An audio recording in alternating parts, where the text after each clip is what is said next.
Εντός και έκτος, ίσως.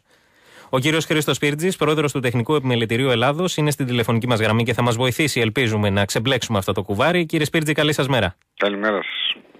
Να ξεκινήσουμε από τα βασικά. Είναι ένας νόμος ο οποίος ουσιαστικά φιλοδοξεί να καλύψει τις αδυναμίες του προηγούμενου, ο οποίος κρίθηκε αντισυνταγματικός. Με τη διαφορά ότι πληρώνουν πάλι την ύφη οι πολίτες.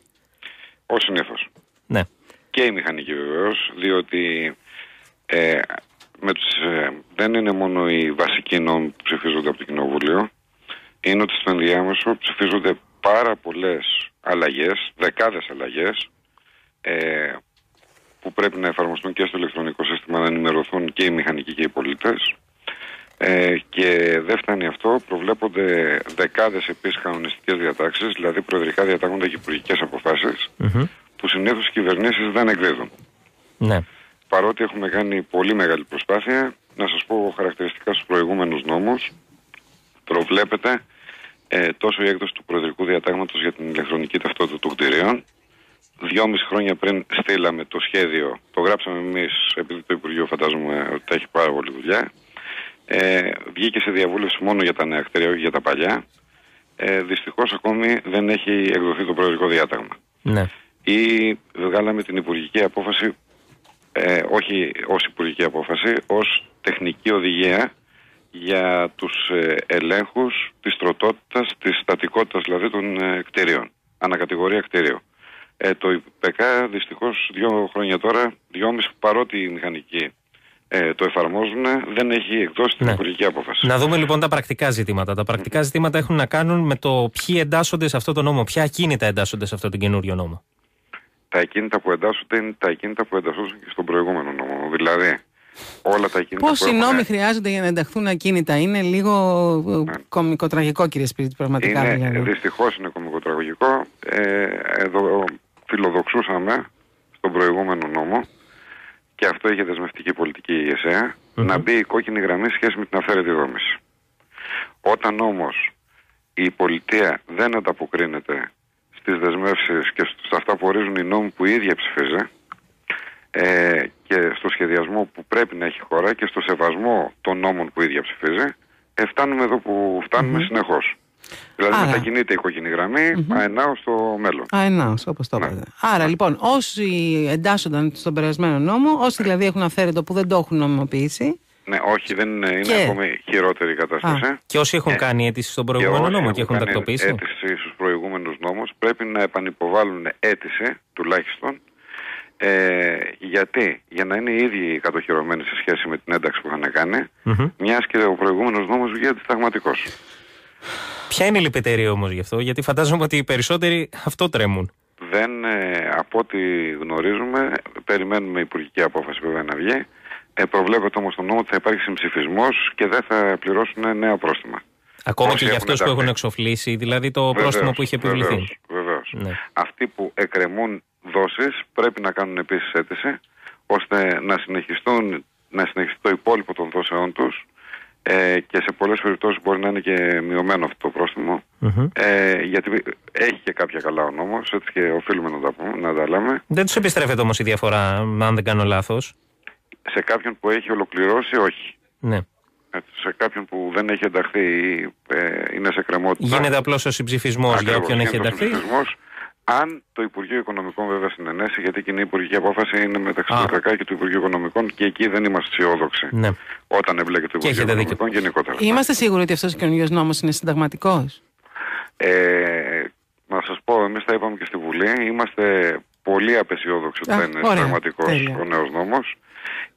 Περιμένουμε να βγει επίσημα η απόφαση από το Συμβούλιο της Επικρατείας για να επιβεβαιωθούν και να βγουν βέβαια και οι 40 κανονιστικές διατάξεις που πρέπει να βγουν, δηλαδή υπουργικές αποφάσεις και προεδρικά διατάγματα για την πλήρη εφαρμογή του νόμου. Μισό λεπτό όμως. Έτσι όπως το λέτε, δεν πρέπει να σπεύσουμε κιόλας. Αυτό ακριβώς θέλω να πω κι εγώ. Να σας πω, θεωρώ ότι ένας πολίτης που έχει μια αυθαίρετη κατασκευή με τον τρόπο και τις διαδικασίες που προβλέπονται στον τωρινό νόμο για τους τρόπους πληρωμής και για το ύψος των προστήμων, συμφέρει κάποιον πολίτη να ενταχθεί. Ναι, αλλά όχι άμεσα. Να περιμένουμε λίγο να ξεκαθαριστούν αυτά που λέτε και μετά. Ναι, δεν θα αλλάξει κάτι. αν θέλετε τη γνώμη μου, γιατί εγώ οφείλω να ενημερώνουμε έτσι την κοινή γνώμη όπως πραγματικά είναι τα πράγματα. Και όχι όπως το θέλαμε να είναι. Πρακτικά, κύριε Σπίρτζη, η διαδικασία είναι ότι καθένας πρέπει να απευθυνθεί σε μηχανικό ο οποίος είναι πιστοποιημένο στο σύστημα, σε αυτό το ηλεκτρονικό σύστημα που έχει ανοίξει. Ακριβώς. Εμείς δουλέψαμε όλο τον Αύγουστο, ώστε αρχές Σεπτέμβρη οι πολίτες που θέλουν να ενταχθούν ή που έχουν δηλώσει και θέλουν να κάνουν κάποιες συναλλαγές να μην ταλαιπωρηθούν, και οι μηχανικοί. Δεν θα αποφύγουμε όλες τις τρευλώσεις που είχαμε στο παρελθόν με τον νόμο των ημιυπαίθριων, για παράδειγμα, τις ουρές, την πολεοδομία και όλα τα σχετικά, που τα αποφύγαμε τον προηγούμενο νόμο των αυθαιρέτων. Και από εκεί και πέρα πιστεύω ότι εκτός από τους φορείς, τους επιστημονικούς και τους κοινωνικούς, που στην πράξη πλέον καλύπτουν κενά του δημοσίου, πρέπει και η κυβέρνηση να αναλάβει τις δικές της ευθύνες και αν μη τι άλλο να εκδώσει τις κανονιστικές διατάξεις που εκκρεμούν όλα αυτά τα χρόνια. Πάντως, εδώ που τα λέμε, ήταν και μια ανάσα για τους μηχανικούς, έτσι δεν είναι? Οικονομική, θέλω να πω, καθώς έχει σταματήσει κάθε οικονομική δραστηριότητα στη χώρα. Κυρία Παστέα, δεν θα θέλαμε να έχουμε τέτοιες ανάσες. Σας μιλάω ειλικρινά. Προτιμούσαμε να μην ξαναγίνει στη χώρα καμία αυθαίρετη κατασκευή.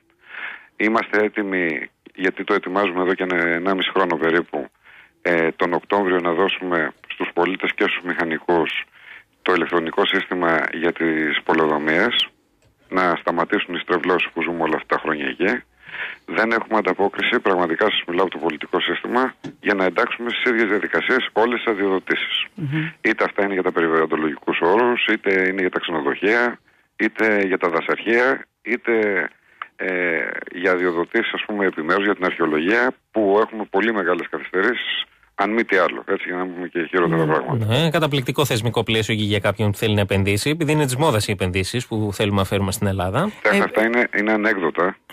Όποιος επενδυτής και να έρθει στη χώρα για να κάνει μια νέα επένδυση και όχι για να αγοράσει κάτι που υπάρχει, θα φύγει μέσα σε 2 μέρες, διότι όταν έχουμε ένα πλαίσιο που θέλει, ας πούμε, 6 χρόνια και πάνω για την αδειοδότηση μιας βιομηχανίας, όπως ενός ξενοδοχείου ή οποιασδήποτε δραστηριότητας, συνήθως οι επενδυτές θέλουν σε 8, 9, 10 χρόνια να κάνουν απόσβεση στα χρήματά τους.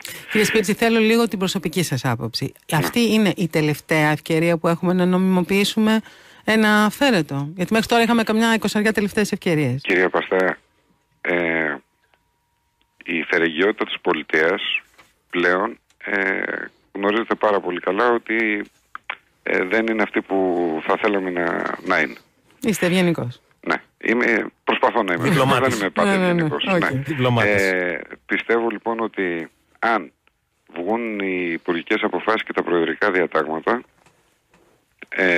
με σεβασμό και στο περιβάλλον, που γι' αυτό υποτίθεται ότι γίνεται ο νόμος και όχι για τα πρόστιμα, και στο Σύνταγμα. Και αν επιτέλους προχωρήσουμε το χωροταξικό και πολεοδομικό σχεδιασμό της χώρας, που είναι προαπέτηση για να μπούμε σε ρυθμούς ανάπτυξης και στην αποκέντρωση της χώρας και των δραστηριοτήτων, τότε ο νόμος αυτός με 5 παρεμβάσεις και αξιόπιστους μηχανισμούς ελέγχου μπορεί και να είναι ο τελευταίος νόμος και να μπούμε και σαν κοινωνία και σαν μηχανικοί και σαν πολίτες σε μια άλλη λογική του να μην συνεχίσουμε να κάνουμε αυθαίρετες κατασκευές ή αυθαίρετα κτίσματα. Κύριε Σπίρτζη, σας ευχαριστούμε πάρα πολύ για τη συνομιλία που είχαμε. Και εγώ σας ευχαριστώ πάρα πολύ. Ήταν ο κύριος Χρήστος Σπίρτζης, πρόεδρος του Τεχνικού Επιμελητηρίου